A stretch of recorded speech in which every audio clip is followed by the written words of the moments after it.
السلام عليكم ورحمة الله وبركاته.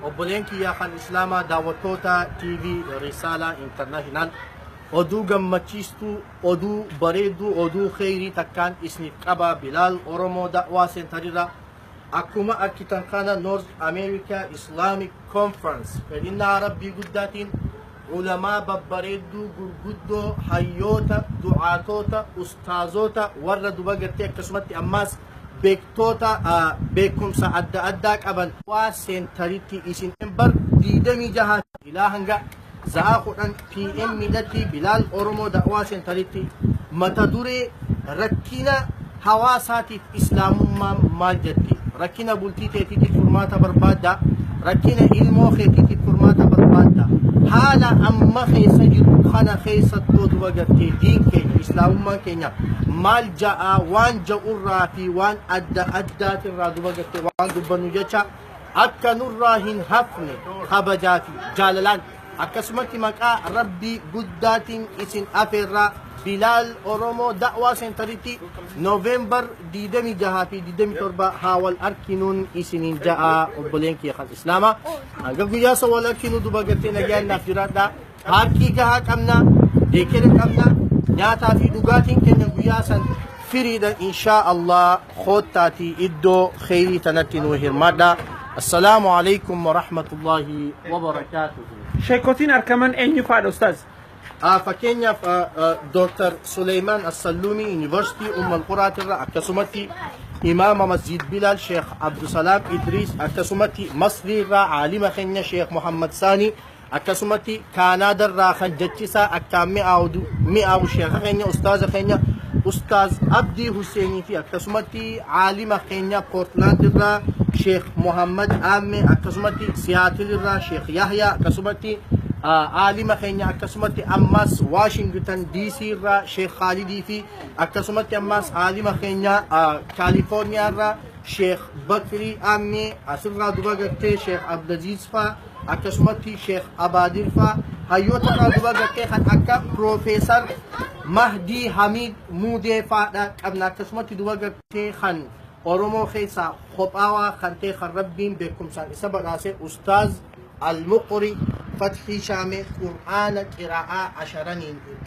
10 waan duba gartee nu waharsu jecha ulamaa'ota kanaa fi kan biraatillee hedduudha qabna. Akka dhuftanii wajjin duba gartee beekumsa isaaniitirraa qooda fudhatan isin gaafanna inshallah. Wanni konferansii kana adda godhu maaltu jira kana duraatiin wajji? Wanni konferansii kana kan amma duraatiin adda godhu maali? Waan kana duba gartee warra beekumsa ammayyaa qabuutiitu duba gartee irrattis ni hirmaatan, akkasumatti duba gartee warri diinaallee fatwaallee yoo barbaadan warra irratti hirmaatu jira jechuudha. Kanaaf duba gartee wanni konferansii keenya kana kan biraatiin adda godhu maali? Bakka kanatti waa'ee amantaatis waliin laalla, akkasumatti duba gartee biyya keessa jiru tana keessatti warra beekumsa ammayyaa baratee guddatee bakka gahe kan akka Profeesar Mahdii Hamid Muudeetii fi akkasumatti obbo Ibraahim Muummee faa isaanis duba gartee haala biyya tanaa keessatti akkamitti ilmaan keenya guddisuu dandeenya, kiriminaalaa fi rakkoo adda addaatirraa akkamitti nagaa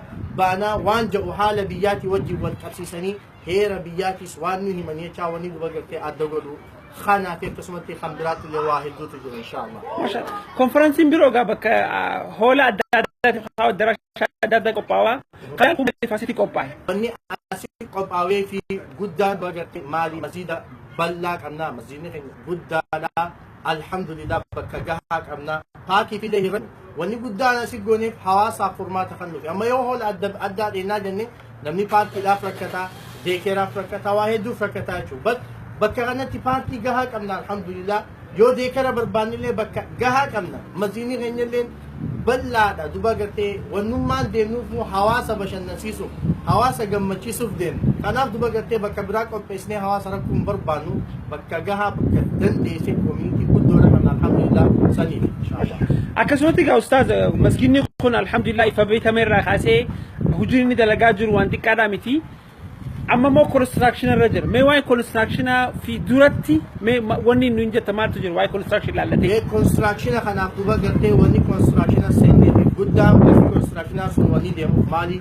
Masjidni kun wanni bitamee guddaan ijoollee teenyaaf akkamitti ilmaan keenya biyya kana keessatti دينا وجي والأبسسني أكملت قدسنا وان جاوفي خناف دوبا قرتي مدرسة إفدان به خنوان هندك أبو أسكيسة تجارو بربانا خنافي دوبا قرتي دفني كونستراكشن تسيني كونستراكشن اللي يرو قباب دوبا ده إن شاء الله نيت أمورما خناس دوبا قرتي إيجا ربيتي حواس وما عبدنيتي تسيني شودا إن شاء الله وني قدام كونستراكشن تفدني مدرسة إفدان ده خنجولين عمدت القرآن حفظ ديت حساباتو إساني إجارو رابي جتودا إن شاء الله ما خنا وجي والكبتيجا كونستراكشن في كونفرنسين بكا وين مركز يتني يادني وتك ونينا مركز نيو هنجرو إنمات والتولتيتيو والبريتيتيو حواسني دو في منا خنا عمت مدبري بيني كسمت دفني أماز كونستراكشن تسينون كين يكون هنجم تك أكا حواسا دلقو جرو هنجم تك هالكني بيجا أكا حواسا في كنت جرو قرفيسا فنيوان حواسني لي يورو به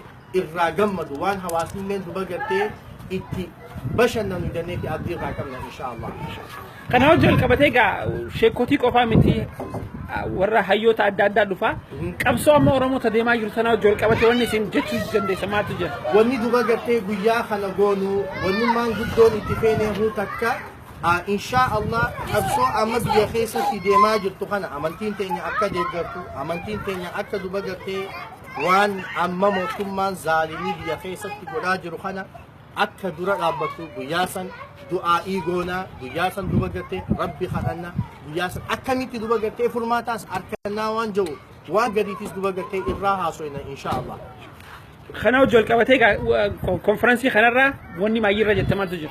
والله ونيني ما يرجعوا قياكم قيا أداتي أتكم نمت كل نور نفني إكاهن جنة قداهن جنة بيخاهن جنة كسمتي إيران جنة شمرن هن جنة هاون هن جنة منقدو هن جنة akka namni nurraa hin hafne akka duba gartee guyyaan kun isaan hin dabarreen duba gartee itti dhaammachuu barbaadu. Guyyaan yoom jettan? Guyyaan Noovembar 26 fi 27 inshallah torbaan lama booda akka amarra iskeejuwal isaanii gubba haayatan itti dhaammachuu barbaadu inshallah.